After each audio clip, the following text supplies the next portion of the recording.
Dear student, welcome to my class. Today we are going to learn 8th standard lesson 1.2 Androcles and the Lion. Long, long ago, there lived a kind, gentle and courteous man called Androcles, but he had a very cruel master. In those days, kings, nobles and other wealthy men used poor people as their slaves. Androcles was a slave.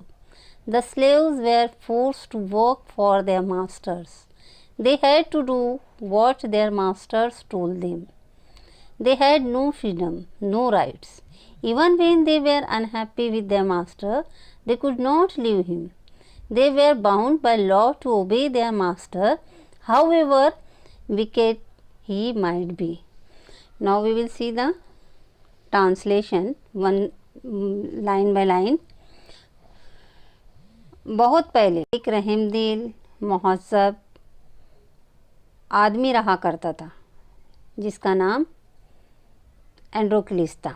अब यहाँ पे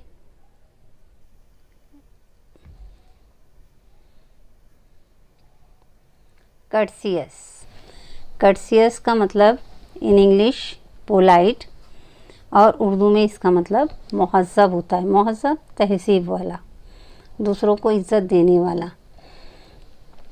in those days but he had a very cruel master. Cruel का मतलब होता है जालिम, बेरहम। यहाँ पे बच्चों देखो, काइंड और क्रूएल एक दूसरे की जिद आई हुई है। Opposites, kind opposite cruel. In those days kings, nobles and other wealthy men used poor people as their slaves. उन दिनों में क्या हुआ करता था कि जो बादशाह रहा करते थे, अजीम शख्सियत रहा करती थी, या जो वेल्दी मैन यानी अमीर आदमी रहा करते थे, गरीबों को वो अपना ग़ुलाम बनाते थे। स्लेव्स का मतलब होता है ग़ुलाम। यहाँ पे जमा आई हुई है ग़ुलामों। Androcles was a slave. Androcles भी एक स्लेव था, गुलाम था। The slaves were forced to work for their master. जो गुलाम होते थे उनको मजबूर किया जाता था। फोर्स का मतलब होता है मजबूर। उनको फोर्स किया जाता था, मजबूर किया जाता था उनके अपने मास्टर यानी जो उनका मालिक होता था, उनके काम के लिए उन्हें मजबूर किया जाता था। They had to do what their masters told them. वो वही करते थे जो उनके मास्टर्स उनसे कहा करते थे, उनके जो मालिक कहा करते थे। They had no freedom, no rights. उन्हें किसी किस्म की आज़ादी नहीं थी। फ्रीडम मीन्स आज़ादी, राइट्स का मतलब होता है हक। When they were unhappy with their master they could not leave them. अगर वो अपने मास्टर से अनहैप्पी का मतलब नाराज़ रहते हैं, तब भी वो उनको छोड़कर नहीं जा सकते थे। लीव मतलब छोड़ना। They were bound by law to obey their master however wicked he might be. Bound by law, कानून से बंधे हुए मतलब उसूल से बंधे हुए रहा करते थे। वो जो स्लेव्स हुआ करते थे, जो गुलाम हुआ करते थे, वो अपने मास्टर के बनाए हुए कानून से बंधे रहते थे और उसको वो ओबे करते थे। ओबे करना, हुक्म मानना, फर्मा बरदारी करना। However wicked he might B. वो कितने भी जालिम हो, विकेड का मतलब यहाँ पे जालिम होता है उर्दू में। वो कितने भी जालिम हो, क्रूएल हो, तब भी वो अपने मास्टर का, अपने मालिक का कहना मानते थे और उनकी फर्मा बरदारी करते थे। Androcles did not like his heartless wicked master. Androcles ये भी अपने बददिल और जालिम मालिक को पसंद नहीं करता था। Did not like his master starved his slaves and often whipped them। उसका जो मास्टर था वो स्टार्व का मतलब होता है भूखा प्यासा रखना। गुलामों को भूखा प्यासा रखता और हमेशा कोड़े उनको लगाया करता था। Androcles felt that even death was better than serving such a master. Androcles महसूस करता, एंड्रोक्लिस को लगता, वो सोचता कि मौत इस मालिक की खिदमत से बेहतर है। He kept looking out for a good opportunity. वो हमेशा मौके की तलाश में था वहाँ से निकल जाने के लिए। At first chance he got, he escaped from the clutches of his cruel master. Clutches का मतलब टाइट होल्ड, जो बंधा हुआ था वो अपने जालिम मास्टर के बंधन में, उससे वो एक दिन जैसे ही उसे मौका मिला, चांस मिला, मौका मिला, वो वहाँ से भाग गया। एस्केप का मतलब होता है भागा, भाग जाना। Now, although Androcles had thus run away, he was not a coward. Coward यानी डरपोक। इसकी जिद आएगी, कॉवर्ड की जिद आएगी।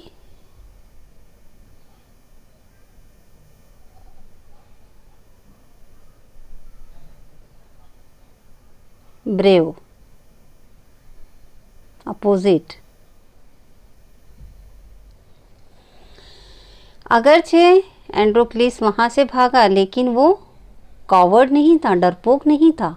ही took shelter in a forest. Shelter, पनाह, उसने एक जंगल में पनाह ली। He was not afraid of the wild beasts. Beast जानवर, जंगली जानवर। वाइल्ड बीस्ट जंगली जानवर। वो जंगली जानवर से बिल्कुल खौफजदा नहीं था। That roam the forest. Roam का मतलब होता है घूमना फिरना, वॉन्डरिंग, चलना, हरकत करना। जो फॉरेस्ट में, जंगल में घूमा फिरा करते थे, उनसे वो बिल्कुल भी खौफजदा नहीं था।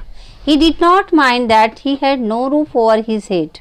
और ना ही उसे ये खौफ था, ना ही वो इस बारे में सोच रहा था कि उसकी सर के ऊपर कोई छत नहीं है। रूफ यानी छत। ही वॉज हैप्पी, वो खुश था। That he was free as a bird to go wherever he wished. वो परिंदे की तरह आज़ाद था, कहीं भी आ जा सकता था, जहाँ उसकी मर्जी वहाँ वो जा सकता था। One day, as he was wandering in the forest, he suddenly came face to face with a lion. एक दिन जब वो जंगल में घूम रहा था, suddenly means अचानक, came face to face, आमना सामना होना। किसका सामना हो गया उससे? with a lion, शेर से उसका सामना हो गया। His first reaction was to turn and flee. उसकी फर्स्ट रिएक्शन क्या थी? उसका पहला रद्द अमल क्या था? टू टर्न, मुड़ना, एंड फ्ली, भाग जाना। But then he saw that the lion had not moved on seeing him. लेकिन उसने देखा कि जो शेर है, लायन, हैड नॉट मूव्ड, कोई उसमें हरकत नहीं है। ऑन सीइंग हिम यानी लायन ने जब उस एंड्रोक्लिस को देखा तो लायन में कोई भी हरकत नहीं थी। It neither growled nor roared, ना ही उसने गुर्राया, ना ही उसने चिंघाड़ा। In fact it looked at him piteously as if it was in great pain. Piteously, हमदर्दी के साथ। वो जो लायन था एंड्रोक्लिस की तरफ हमदर्दी से देख रहा था, जैसा कि वो एक ग्रेट पेन में, ग्रेट पेन यानी कोई बड़ी तकलीफ में है। एंड्रोक्लिस पॉज्ड, एंड्रोक्लिस रुका। Then he move very cautiously towards the lion, step by step, धीरे धीरे, बड़ी ही कॉशियसली यानी एहतियात के साथ वो लायन की तरफ लायन की तरफ हरकत किया, लायन की तरफ आया, आगे बढ़ा। The lion moaned and whimpered, "Please help me," its eyes seemed to say. मौन का मतलब होता है करहाना और विम्पर का मतलब होता है दर्द भरी आवाज़ निकालना या रोना। प्लीज़ हेल्प मी, मेहरबानी करके मेरी मदद करो। हम जाहिर सी बात है कि लायन ने अब अपनी आवाज़ से कहा होगा क्या, नहीं, बल्कि क्या बता रहा है, इट्स आई सीम टू से, उसकी आंखें कह रही थी, ऐसा लग रहा था जैसे उसकी आंखें जो है वो मदद की पुकार लगा रही हो, मदद मांग रही हो। When Androcles drew near, the lion lowered its head and began to lick its paw. paw यानी पंजा, लीक का मतलब होता है चाटना। जब एंड्रोक्लिस उसके नज़दीक आया तो लायन ने क्या किया, अपने सर को नीचे किया और उसके पंजे को चाटने लगा। Then Androcles saw that the lion's paw was wounded, sore and swollen. Androcles ने देखा कि जो लायन का पॉ है, उसका जो पंजा है, ज़ख्मी भी है, एक ज़ख्म है उसमें और वो सूजा हुआ है। On a closer look, Androcles noticed that a big thorn had pierced one of the lion's toes. So this is the cause of the lion's distress, thought Androcles. जब वो और नज़दीक गया, क्लोज़र लुक, नज़दीक से जब उसने देखा तो क्या उसने गौर किया, नोटिस किया कि एक बिग थॉर्न यानी कांटा, एक कांटा उसके लायन के टोज में धंसा हुआ था और यही उसके गम का, डिस्ट्रेस यानी गम, यही लायंस के गम की वजह थी, कॉज था, ऐसा एंड्रोक्लिस ने सोचा। Summoning up all the courage, Androcles stretched his hand slowly towards the injured पॉ।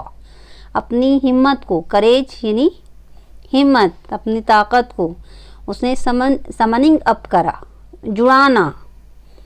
जुड़ाने के बाद उसने क्या किया, अपनी हिम्मत को, मतलब बड़ी ही हिम्मत के साथ, बड़ी यानी अपनी दिलेरी बताते हुए वो उसके नज़दीक गया और उसने धीरे से उसका जो इंजर्ड पॉ था, उसका जो पंजा था, ज़ख्मी पंजा था, वो अपनी तरफ खींचा। He was afraid that the lion would attack him if he touched its swollen paw, but the lion seemed to understand his good intention. उसको खौफ था कि कहीं लायन जो है वो अटैक ना कर दे, इसलिए क्योंकि वो उसका ज़ख्मी पैर, सूजा हुआ पैर जो है पंजा खींच रहा है, टच कर रहा है, छू रहा है, लेकिन लायन भी उसके गुड इंटेंशन को, उसके अच्छे मकसद को, इंटेंशन यानी मकसद को समझ रहा था, उसका जो पर्पस था।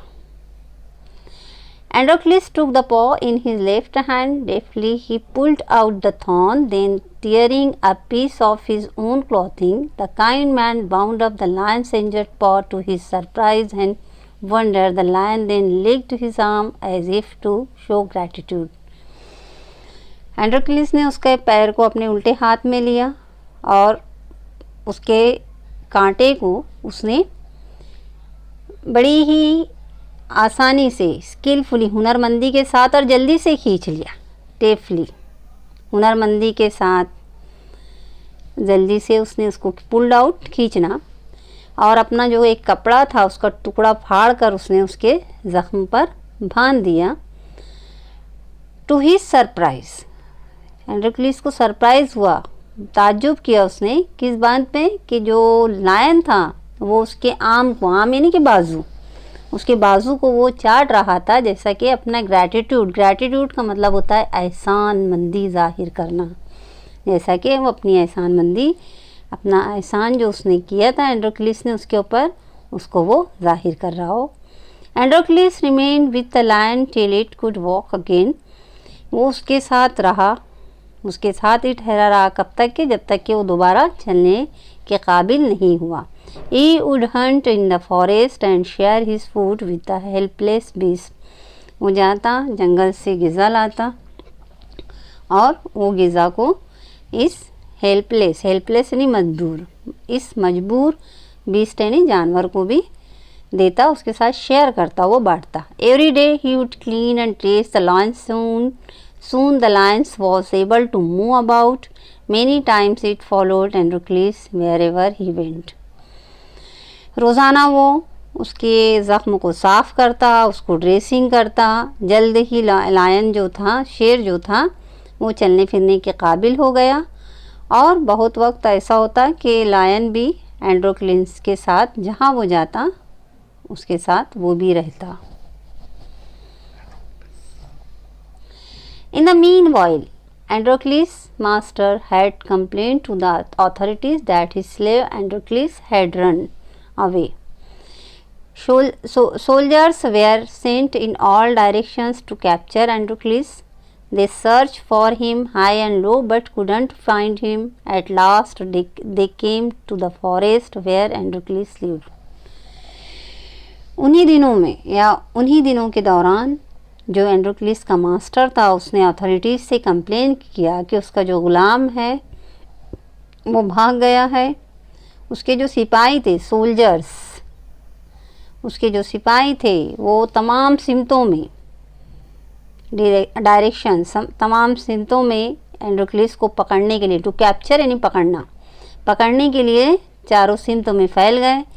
उन्होंने अपनी मतलब पूरी ताकत लगा दी उसको ढूंढने के लिए, बट कुडंट फाइंड हिम, उसको उन्होंने नहीं पाया, नहीं ढूंढ पाए। आखिरकार they came to the forest where Androcles lived. आखिरकार वो उस जगह पहुँचे, उस जगह आए जहाँ, उस जंगल में जहाँ पे एंड्रोक्लिस रहा करता था। It so happened that Androcles had gone out alone that day while the lion rested near the cave. ये उस वक्त वाक़ हुआ, हैपेंड वाक़ होना, उस वक्त का वाक़ उस वक्त वाक़ हुआ जब एंड्रोक्लिस अकेला उस दिन जंगल में गया था और उसका जो लायन था, उसका जो शेर था वो रेस्टेड आराम कर रहा था नियर द केव, केव यानी के गार। Both of them fell into the hands of the soldiers. दोनों सोल्जर्स के हाथ लग गए, पकड़े गए। The soldiers took them back to the city. Soldiers ने उनको शहर वापस लाया। They put Androcles in chains in the prison. उन्होंने प्रिजन यानी कैद खाना, प्रिजन यानी कैद, कैद में उन्होंने चैन से बांध कर एंड्रोक्लिस को रख दिया। द लायन वॉज केज्ड, और लायन को भी पिंजरे में बंद कर दिया। In those days people who were found to be guilty for a serious crime were fed to wild beasts as punishment. उन दिनों क्या हुआ करता था कि जो लोग कोई ख़ता करते हुए पाए जाते थे तो वो उनके लिए बहुत ज़्यादा सीरियस क्राइम होता था। सीरियस यानी संगीन, क्राइम यानी गुनाह, बहुत ज़्यादा बहुत बड़ा गुनाह हो जाया करता था वो, तो उनको जंगली जानवरों के आगे फेंक दिया जाता था एज ए पनिशमेंट। सज़ा के तौर पर उनको जंगली जानवरों के आगे फेंक दिया जाता था। Running away from one's master was a very serious crime at that time. अपने मास्टर, अपने मालिक के पास से भागना उस वक्त के लिए बहुत बड़ा गुनाह था, बहुत बड़ा क्राइम था वो। Therefore Androcles too was to be thrown to the wild beast. इसलिए एंड्रोक्लिस को भी फेंक दिया गया वाइल्ड बीस्ट के लिए। On the appointed day the emperor arrived at the circus and took his place. दरबार भरा, जो अपॉइंटेड डे था, मुकर्ररा दिन था, उस दिन दरबार भरता है। हम देखें फिल्मों में, है ना, टीवी वगैरह में हम देखते हैं दरबार वगैरह भरता है, स्टेडियम जो भरता है ना। साइड में ये देखो तस्वीर में बताया जा रहा है, बीच में ग्राउंड होता है और किनारे कुर्सियां लगा के सब लोग बैठते हैं। सर्कस का मतलब यहाँ पे जमा होना। और जो एम्परर था, एम्परर यानी बादशाह, हुक्मरां जो था, वो भी उस सर्कस में आकर उसने अपनी जगह ली, अपने तख्त पर वो बैठ गया। The crowds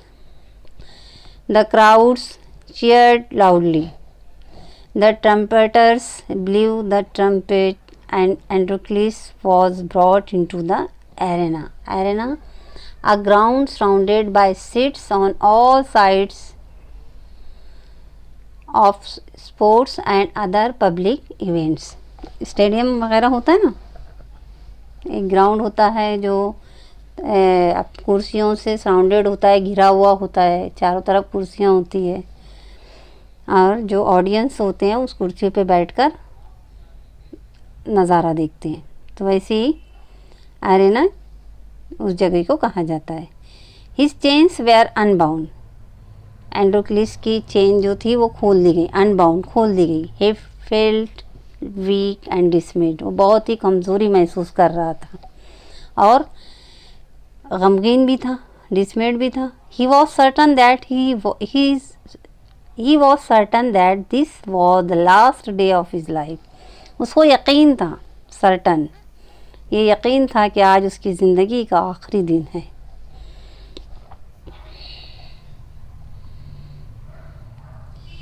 At the opposite end, a gate was raised and a ferocious lion was released into the arena. At the opposite end, जो दूसरा किनारा था, एक गेट उठाया गया, रेज्ड यानी उठाना, एंड ए फेरोसियस का मतलब यहाँ पे वाइल्ड एंड डेंजरस, ख़तरनाक और जंगली जो जानवर था, है ना,